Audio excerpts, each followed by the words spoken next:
Here with Caleb. How are you doing today, Caleb? I'm doing pretty well. Thanks for having me. Excellent. I see that you've got some work on Stoicism here. Um, you have your own blog, and then you also write for the Classical Futurist. And I kind of want to ask you about Stoicism in a very broad sense, in an introductory sense. Um, is Stoicism is Stoicism the primary or the dominant religion of the ancient world, or is it something that maybe was for the elite or the elect, or you know, how normal was Stoicism, and can we was it a monolithic in Greek and Roman culture? Were there competing systems as well? Yeah, that's a good question. So, Stoicism was introduced in Greece by a fellow named Zeno of Citium. He was the founder of Stoicism, first head of the school. And then there are a few other founders, and eventually Stoicism finds its way to Rome with people like Posidonius or famously Cato the Younger as a Stoic. And then perhaps most famously, Marcus Aurelius is also a Stoic. So it starts in Greece, finds its way to Rome, is uh, now I guess there's a question, how much of a elite or common type philosophy was it? And I think it depends. It waxes and wanes. During the Hellenistic period, that's when it's introduced in ancient Greece. It's one of these other schools, along with schools like Epicureanism, uh, Cynicism, different forms, followers of Aristotle, of course. And generally, it's more of an elite affair. So, that's especially true in Roman times where you have basically aspiring statesmen sending off their sons to study Stoicism, or maybe famous uh, tutors end up being Stoics. And of course, they go on to tutor people like Augustus, Marcus Aurelius, and so on. So it's generally more elite, but it does seep into popular culture. Another famous Stoic, Seneca, as a playwright. Not sure if the plays were performed, but he wrote several letters that are Stoic themed that would have been read by Roman elite, but probably that trickled down as well into the general populace. I would say it's certainly an elite leaning type philosophy, but at least in Rome, probably you have several Stoic ideas, or at least a Stoic ethos in the air. What sort of do you think that it's possible to trace the development of Stoicism and understand where it came from? Just to kind of step back and maybe give some context for that question. I think a popular conception of Stoicism means a person, generally a man, who reserves his emotions, controls his emotions. This is the way I think most people conceive of Stoicism. And so, one idea is that this is just a trait that's inherent to masculinity.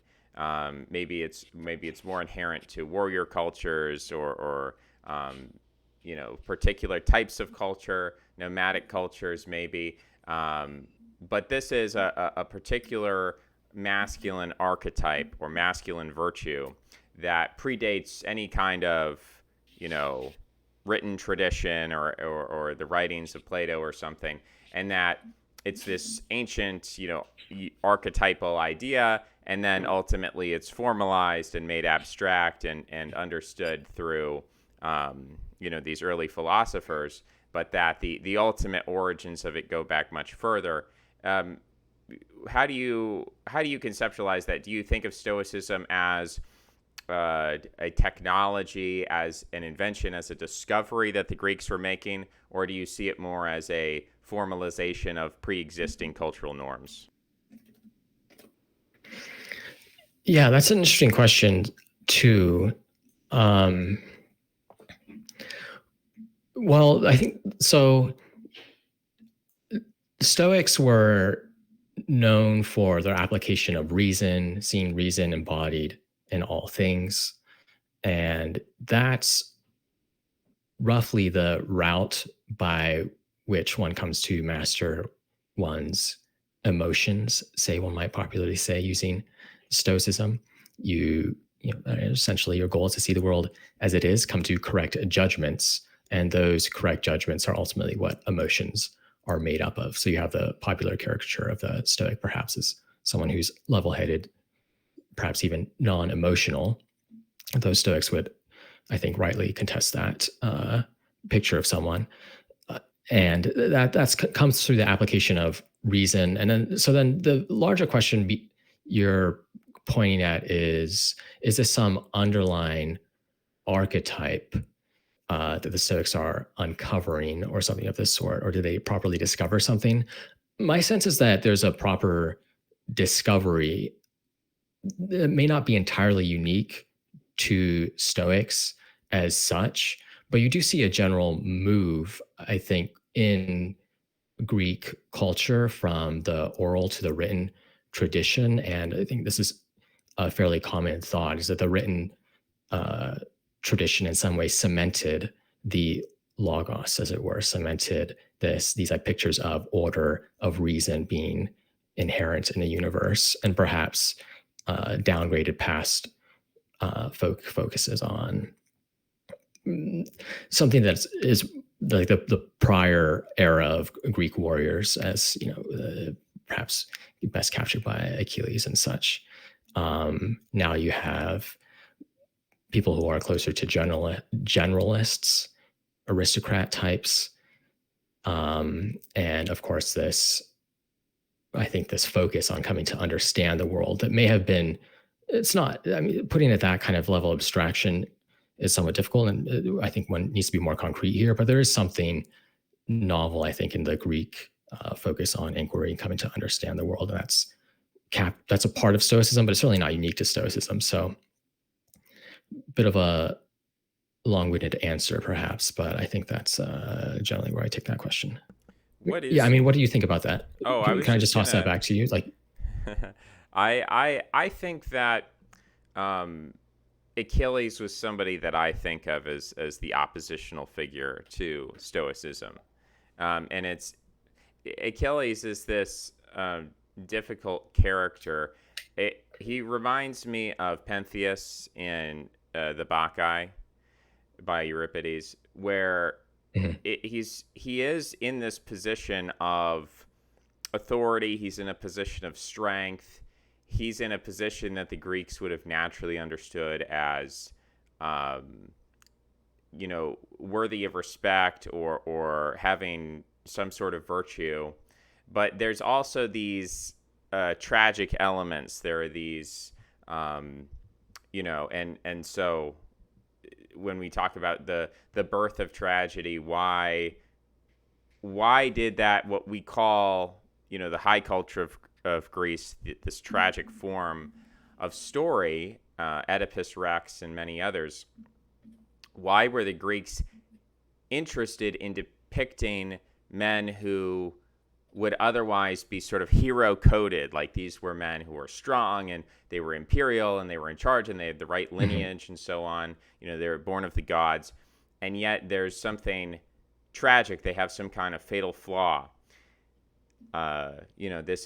This then shaped all of Western culture and literature with Shakespeare, and it's a bit distinct from what I would maybe we could say the pre-literate culture of Greece, or the Dark Age culture of Greece, and other similar. Spangler talks about that there's a period of culture, and then there's a period of civilization, and there's the concept of like a barbarian culture as being a real form of culture with its own archetypes, its own mythology. And I don't think Sure. of this in terms of chronology. I think of this in terms of classes. So, as you alluded to, there's a transition from maybe a culture that highly values specialized skills, the skills relating to warfare. So you have, Thumos as a spirited, and Plato identifies this aspect of the warrior that's necessary, but he says there's this logos which is superior over it. And that transition from one value system to another, or one set of virtues to another, seems to have to do with a fundamental, and I think if I say economics, it sounds like a materialistic reduction of like, oh well, the GDP went up, so and therefore all the philosophy changed. But it was the specific form of power. It was the specific form of power relations. Whereas, and I think as a corollary or a parallel, because we don't have written sources from Dark Age Greece, it's difficult to reconstruct what people were like, but we can kind of look at parallel pre-literate cultures where we did have more information on what things were like. So the Norse, and the concept in Norse culture of the duel, and the duel as a regime of single combat over any matter, over honor, over property, that anyone at any time could just challenge someone to a duel, and then the winner takes the property. That's probably an apocryphal or limited, right? It probably, if that existed, it existed amongst the nobility or something. It's hard to imagine that Sure. everyone was killing each other all the time and stealing each other's stuff. But at least as a principle, as a almost archetypal ideal, that's a very different form of society than a settled city. And that's what Plato focuses on, right? He says forming the perfect republic, forming the perfect city is parallel to forming the perfect person. And so everything is put into that context, as opposed to Odysseus, right? Who's heroic not for his actions within the Trojan War, although he has some heroic actions, but that's not the focus. The focus is on his wandering, his journeys, and in that context, Plato makes no sense. Like his references don't really make sense. There's just an implicit, to the extent that the city is a positive entity in the Iliad, it's just there. There's no work that needs to be done. And the reason for that is because the concept of the good and right city within the Iliad is merely the extension of the will of tradition and the lineage from father to son, and it's the will of the king. And if you defy the will of the king, that's bad. And if you follow the will of the king, that's good. And so there's no need to impose a moral rubric like Platonism or Stoicism on top of that existing, conception of the state as an extension of the body of the king. And the body of Odysseus is significant. And I think one of the ways we can understand this contrast between two moral systems is that Achilles as a leader, and the other Greek kings as well, they are leaders through the body. They're not just commanding, they're not ascribing moral rules for others, but they're leading the armies. They're at the head of the armies. They're putting themselves in danger. Whereas I think as the Greek city-states develop, Greek economy develops, the idea that you're going to have, and this transition happens in Europe between the feudal era and the modern era, you start to see leaders leading through proxies or perhaps mercenaries, or at least they're leading from the rear. They're giving instructions, because now what's important in warfare is your ability to not just to marshal the troops in an immediate and visceral sense, but you have to plan out an entire campaign, like the logistics of an entire campaign. And so from that perspective, it makes less and less sense to have the leader participate in the battle as an active bodily entity, as a figurehead, and it makes more sense for them to be protected in the rear and to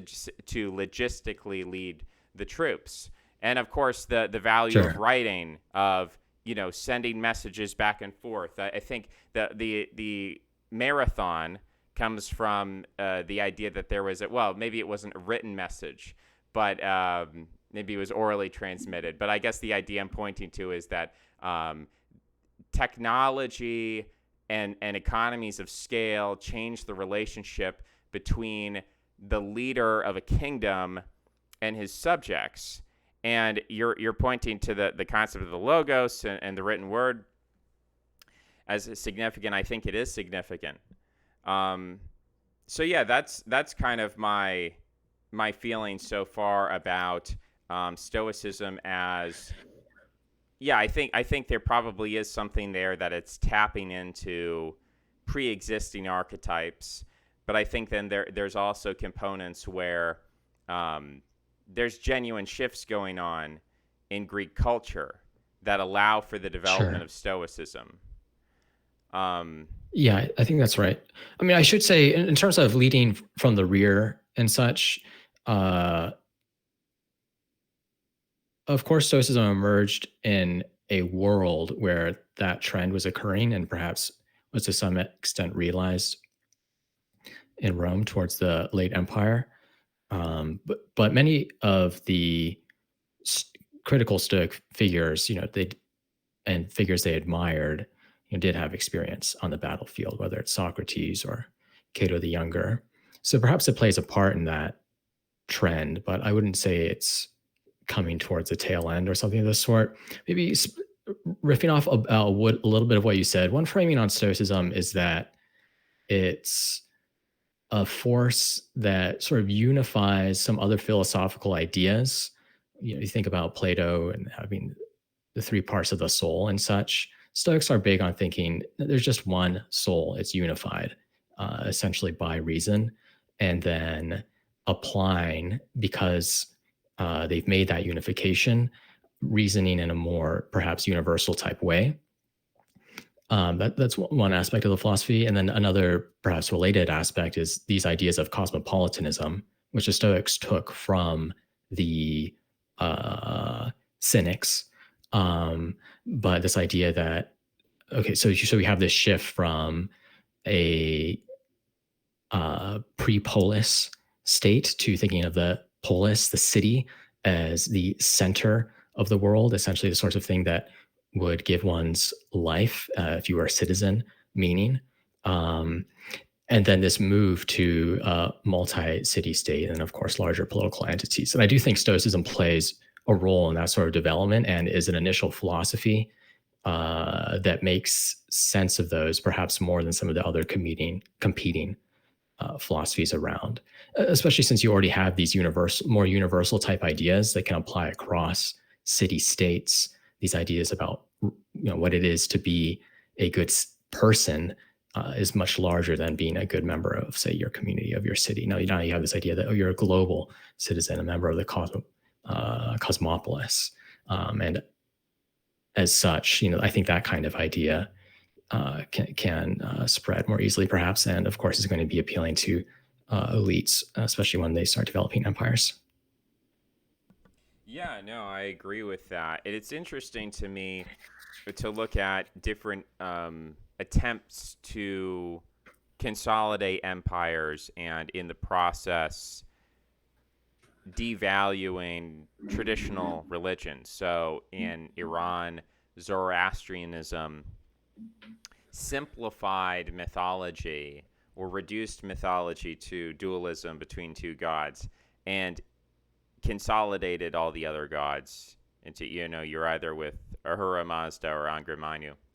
And in India, it wasn't as totalistic. It wasn't a situation where you weren't allowed to worship the other gods, but clearly, um, I think you look at the Rig Veda, and it's sort of this complicated compromise between nomadic gods like Indra or Surya, and then on the other hand, these gods that seem to be quote unquote indigenous to the Dravidian culture, which is not purely speaking indigenous to India, but it's to a degree, to an extent. This is a culture which essentially is syncretizing at the time. Is trying to compromise between different strains of mythology. Um, what's interesting is that eventually you get well, first you get Rama and then you get Krishna, and these aren't gods who, in the Zoroastrian sense or later the Jewish sense, they're not calling all the other gods false or fake or necessarily demonic. But in the Ramayana, it opens with a mortal Ravana has destroyed all of the gods. He's laid them all low, and now Rama, the one true incarnation of Vishnu, has to save the world. So the implication there is that rather than a syncretic compromise where, okay, Indra has the right to the hunt, and then, or Rudra, we have these nomadic gods, Indra, Rudra, Surya, but then they're going to do their thing. But then we're also going to have the god of sacrifice with Agni. We're going to have, gods that are more related to priestly activities. And there's this kind of compromise and equality or something. It's like a family relationship versus saying, no, all the gods are totally inferior and able to be defeated by a mortal, and it's the one true God that's important. And again, you see that with Krishna, and then obviously Judaism takes kind of a more extreme tone than Zoroastrianism and says, no, all of the gods are totally idols. They're evil. You cannot worship them at all. You can only worship the one true God. And that goes, I would say Stoicism, from my perspective, kind of skips a lot of those intermediary steps. And maybe not Stoicism specifically, but just maybe Platonism in general, by looking at the gods like, Zeus and Cronus and Uranus and all these different syncretic historical compromises and family relations, and saying we have to sort of abolish all of that and start again completely. And the fact, and I want you to kind of speak to this, but my impression is that Socrates and the Stoics who came after him sort of had an atheistic view. It rather than trying to replace all of the gods with one true God, as happened to an extent in Zoroastrianism, it happened with the worship of Rama and Krishna, it happened among the Jews. But they said, you know what? Actually, we don't need we don't need to have Zeus or something as the one true God. We can just sort of worship the good in a very abstract sense without being embodied at all. But I understand maybe that there were also syncretisms within Stoicism where maybe they tried to say, no, we're not total atheists. I mean, can you speak to that a little bit? What's the relationship of Stoicism to atheism? Yeah, I wouldn't think of the Stoics as atheists. That would be my first answer. At least typically people think of an atheist as being identical with a naturalist, someone who thinks basically the world is, as science tells us it is, merely physical without any overarching purpose. The Stoics did think that nature is all there is, but crucially, they thought nature was, of course, go into more or less detail on this side, but was governed by reason, and then reason has these properties of order, but also providence, and that providence provides a purpose to things. I have this word teleology. Things have their purposes, their meanings, and such. And although the Stoics were materialists in a sense that all they thought existed were bodies, they did think perhaps an emergent property, or what the Stoics thought there's this category of things that subsist that we wouldn't typically call physical or material. We usually call them immaterial. So they're in a bit of a funny spot there, but I would at least push back on the characterization that the ancient Stoics were atheists, understanding atheism as naturalism. They did think that, say, providence existed in the world, governed the world, and that it even had some of the shape or a character that was given to it by the traditional Greek and Roman religions. So you take Epictetus. He talks quite often about Zeus about performing ordinary rituals. So, I mean, there's some debate about this. Do you see sort of the Stoics as basically the equivalent of like cultural Christians today, or something like this, where they adapt all this religious language in the Roman period to suit something that's maybe a little bit more abstract? They're talking about nature as a whole, as a single entity, or do they really think there's something useful by talking about the different gods when they do, which they all do, at least many of the major figures do to a large extent. So um, that's sort of how I take that question. Short answer, probably not exactly thought of as atheists. And I do think it's important to remember, especially now that many modern versions of Stoicism leave this side of Stoicism out, usually, that they did have religious these religious views, and often those were manifested in pretty traditional ways.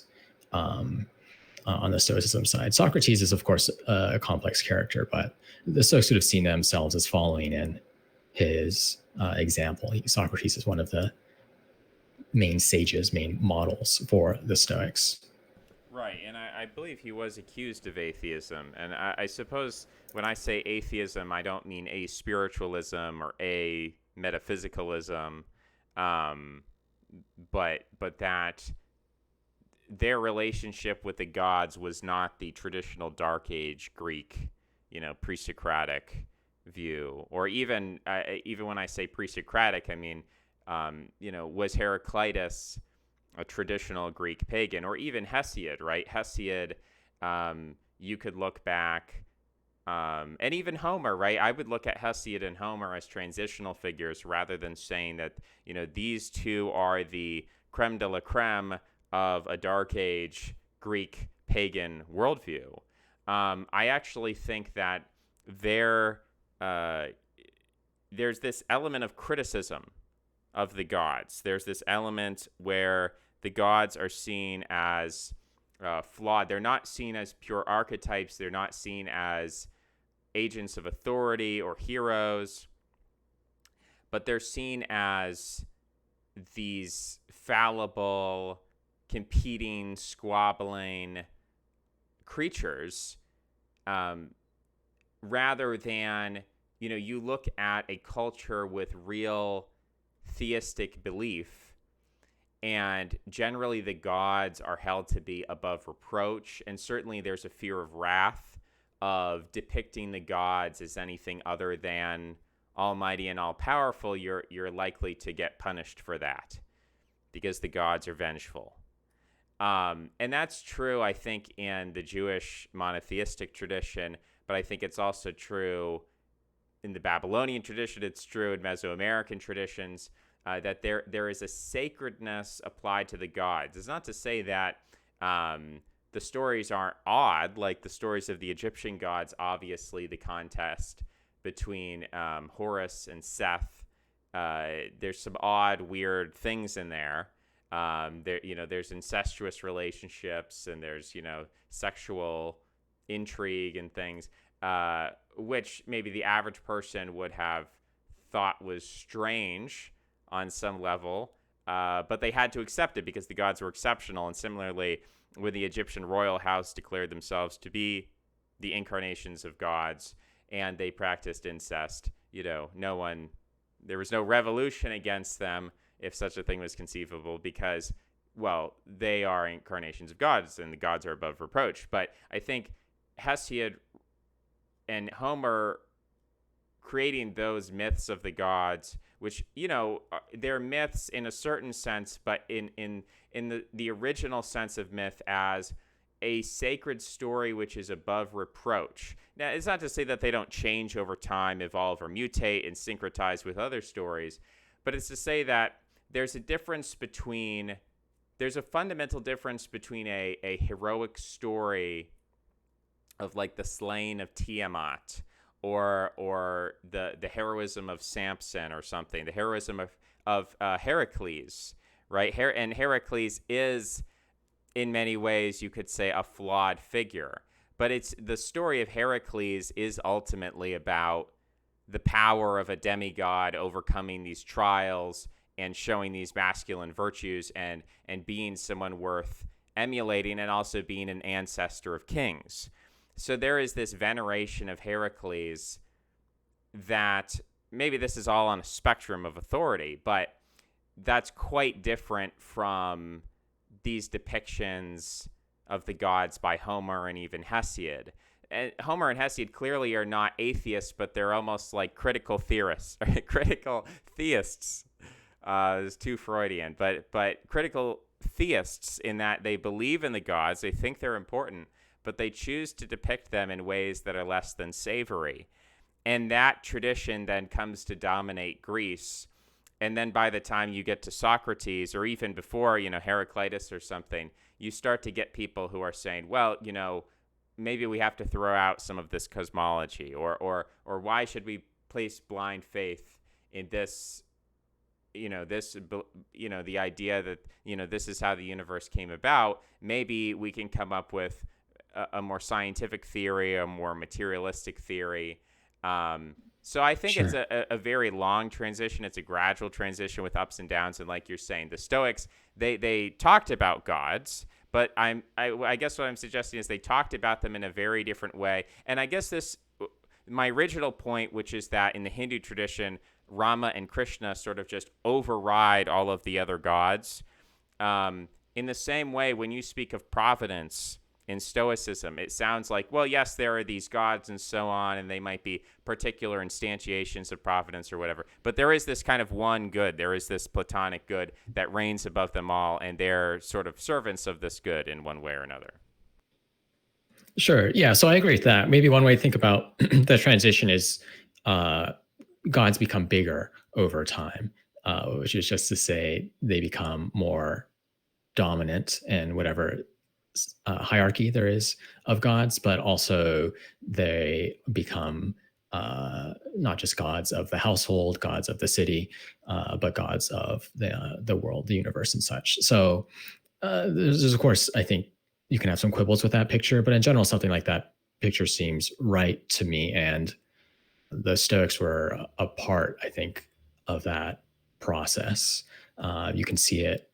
Um, I think I like that you have modern cultural evolutionary anthropologists talk about big gods like this. Joseph Henrich has a nice paper, I believe it's the title, "Big Gods," about the cultural advantage of essentially having a larger religion, and part of that involves uh, this idea of a theistic god, which Stoicism approximates. Of course, Stoicism is not theism, but I think it has that same element where the God is universal.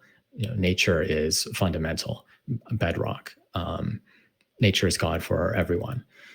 So you have that, of course. Then you also have books like the Ancient City, which sort of describe the development of Greek religion from these household gods as ancestors, essentially, to the gods of the polis, the city, to even larger beings. So I think that fits nicely with that general development. If you wanted to tell a large story like that, I think Stoicism can certainly be a part of that story. Can you speak a little bit about competitors to Stoicism, objections to Stoicism, um, problems? Obviously, people had a problem with Socrates. They associated him with tyranny. And I think maybe that plays into some of what you're talking about of abandoning household gods and focusing on universal gods. Um, that's where accusations of atheism came from. But can you speak about alternative systems or competitor systems maybe that are within the same general trend line, like Epicureanism? What are the most popular and powerful movements that either stand in opposition or in parallel to Stoicism? Yeah, Epicureanism certainly a candidate for one of the standard rivals to the school. So the essential distinction between the Epicureans and the Stoics was that both of them believed that the good life was a virtuous one, but the Epicureans believed that virtue was sort of only instrumentally valuable. It was only valuable because it gave you pleasure. Virtuous people have the most pleasurable lives. And you might think that's somewhat strange, but when Epicureans are thinking about pleasure, they're really thinking about stable pleasures. They're thinking about tranquility, equanimity, not sort of the the caricature of an Epicurean today, where they pursue intense pleasures. Epicurus thought those sorts of things were foolish pursuits long term. So that would be one rival school, and they would critique the Stoics for a number of reasons, but they might be dissatisfied with their account of human nature. The Stoics don't think pleasure is good in an ultimate sense. They just thought it was preferable, and things were only good if you use them well. And pleasure was just one of those things that you must use well. Um, and there's probably also another interesting debate between the Stoics and the Epicureans around the role of politics, which does begin to change with introduction of Stoicism and just general historical development, where the citizen who would be considering philosophy in the early Greek city states and such would see politics as an essential part of their role. They would think that being as part of being a good person is being a good citizen, of course, and that maybe that involves doing right, fulfilling your duties. Maybe it involves pursuing glory. The Epicureans sort of rejected this picture. They thought that the ideal life involved retreating to the garden, leaving the pursuit of glory, politics, and such to people who wanted to pursue such follies. And the Stoics had sort of a middle path where they rejected the pursuit of glory, which made them countercultural in some respects, but did think that the role of the citizen was essential for most people who have been thinking through the philosophy in those times.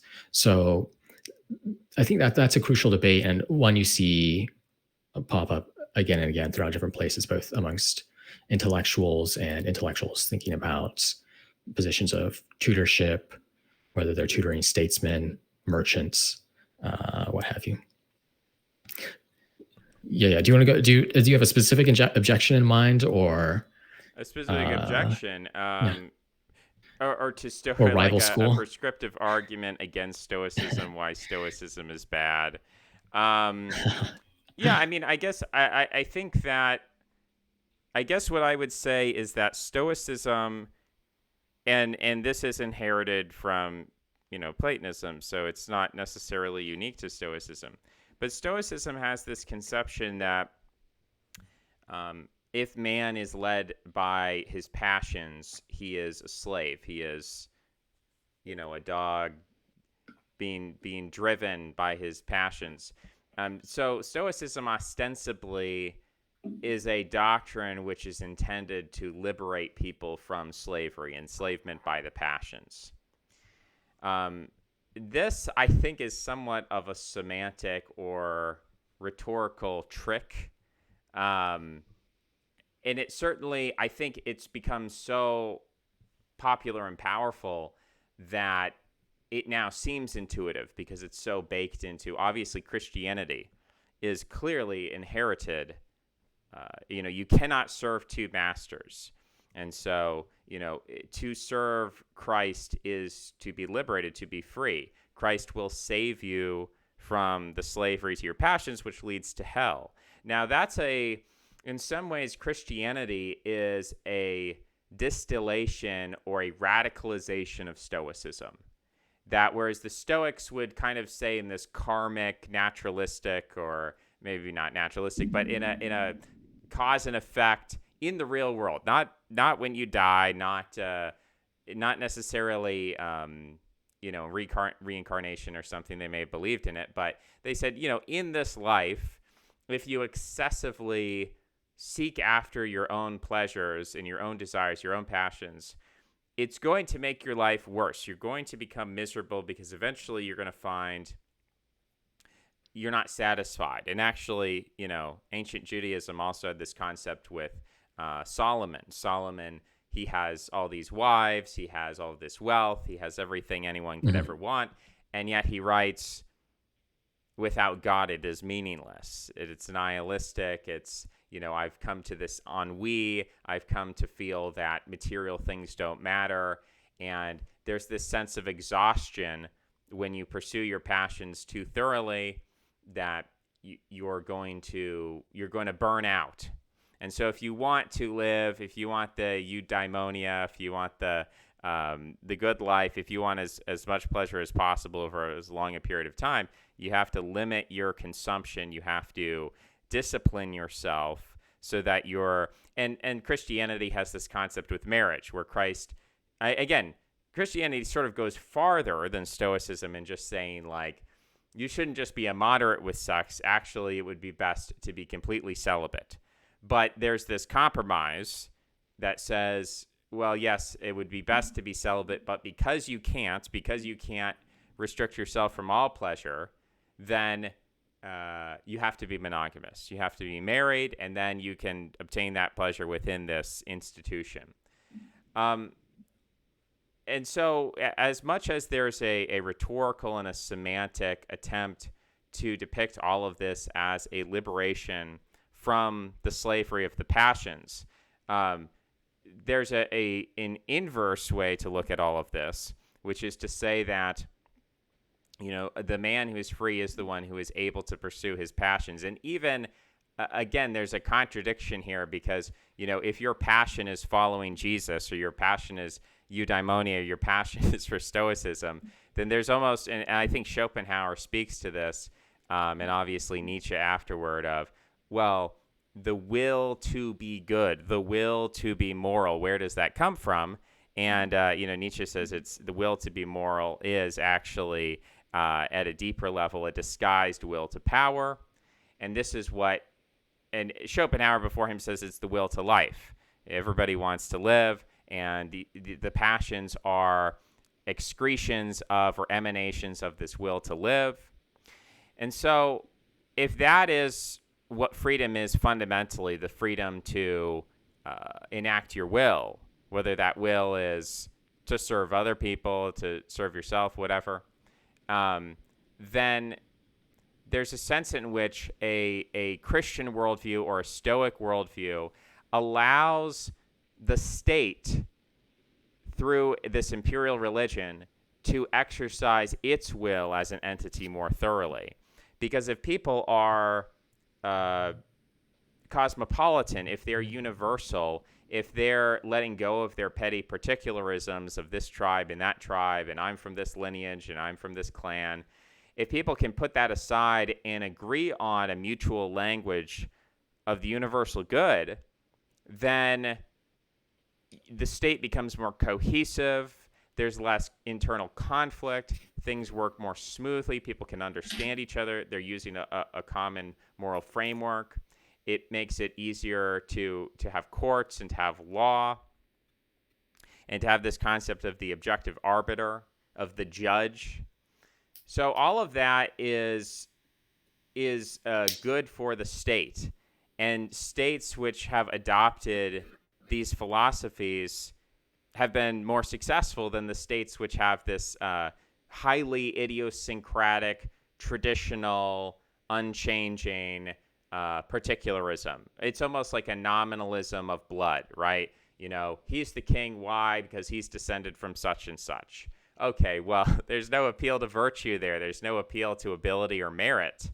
And so when you're stuck in a pure hereditarian aristocracy, then it really limits your ability to expand as a state or even as an identity group. Like Christians didn't have control of the state for a while, but to expand, to conquer people's minds, to evangelize, you need to have something bigger. And that's why Christianity says, you're grafted onto the tree of Abraham. It's not a literal blood thing, but through the blood of Jesus, through this universalistic, cosmopolitan, meritocratic system, there's neither Jew nor Greek, slave nor free, and we can all be Christians. We can all be part of this, non-hereditarian tribe of people, which is the idea at the heart of empire. So that's kind of how I see Stoicism, as being able to and like these many other religions that are developing during the Axial Age, Buddhism is another example.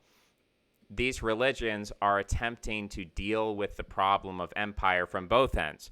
They're reacting to the fact that Alexander the Great, well, he's coming actually a little bit later than the Stoics, so maybe not Alexander, but maybe at least the concept of Agamemnon, uniting all the Greek city states.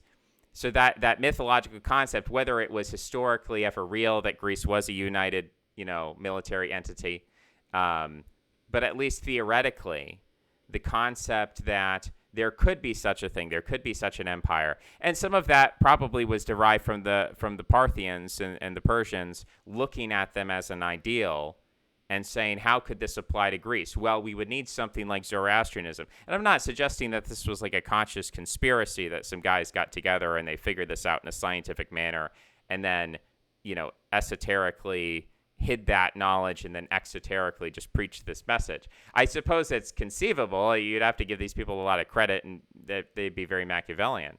But at the very least, somehow unconsciously, or we could say there's a market of mythology. Mythologies are selected for on the basis of the power of the mythology.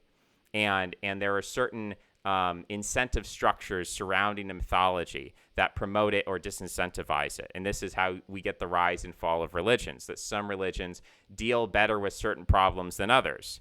And so as a result, we see religions in this convergent evolution all over really Eurasia, which are kind of trending in the same direction because they're responding to technological changes, changes in governance, changes in military, and they're trying to solve these common problems, and they're coming up with similar solutions. Sure. Is that a good or a bad thing? What I would say is that similar to agriculture clearly allows everything that we have today is due to agriculture because you can't have these giant Yeah, it has its pros and populations. cons. Right. There's certainly pros and But cons. So that's I guess I wouldn't come out as a hardcore anti-Stoic, but I just think it's interesting to recognize that in some ways there is some kind of force, maybe not physical coercion, but there's almost like a psychological coercion of saying, you must abandon your household gods and you must join the universal cosmopolitan state. There is some kind of force there that I would recognize. But I guess that would be we've kind of we've filled out the hour here, and I want to give you time to give the last word and final thoughts. yeah, so um, something related to the incentive structure of Stoicism that is relevant here is that the founder, Zeno of Citium, teaches in Athens, but of course he's not from Athens. He's a merchant who ended up in Athens. And that, I think, gives you a sense of some of the incentives at play that reasonably align with your picture that, this is a philosophy for more people than merely the Athenians. So there is sort of these debates about, are certain philosophies more useful when running a state?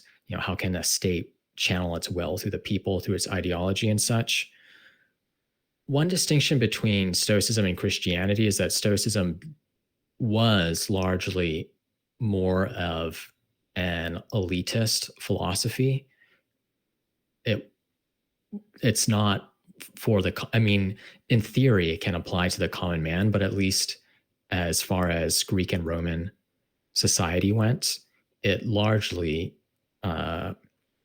stayed in the realm, at least as far as we can tell, of the elites and aspiring elites. Maybe you have some middle class types, or what we might call middle class types, who are interested in Stoicism and such, but it didn't. And perhaps this is one reason that it did not develop as much, and also a reason why it's continued to survive. It didn't appeal to the full swath of society in the same way that Christianity did, and that enabled Christianity to be such a useful unifying force later in history. So that's, I think, a number of people like to tell the story that it's this nice transitional philosophy between earlier forms of Greek religion and then Christianity of sorts. Um, you can get too excited with that story, but there is something to that. But perhaps what that story leaves out is that Stoicism has still survived, will continue to survive, and there's that question, to what extent will it influence elites, aspiring elites, and such? And if it does, why is that?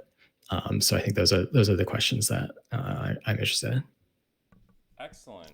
Yeah, I think those are great questions, and I think, um, maybe some elite theory can help us out with some of this. But yeah, I think this has been a great conversation. I hope that we can follow up at some point. I'm going through dozens of these and trying to get as broad of introduction to the people out there on Substack as possible. But hopefully we can come back around at some point. Before we go, I wanted to give you the chance if you had anyone you wanted to suggest or promote, or if we should just go out to your Substack and see what you've got recommended there. Yeah, you can check out my Substack. It's just called Caleb's Newsletter.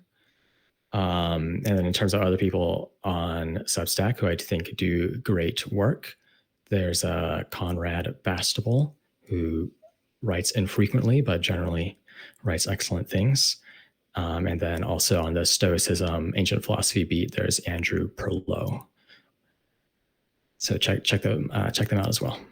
Awesome. All right. Thank you, Caleb. Um, that's all for today. Appreciate you coming on. Peace. All right. Peace. Bye bye. Okay, guys. That's it. That's the end of the hour. We had to finish it up.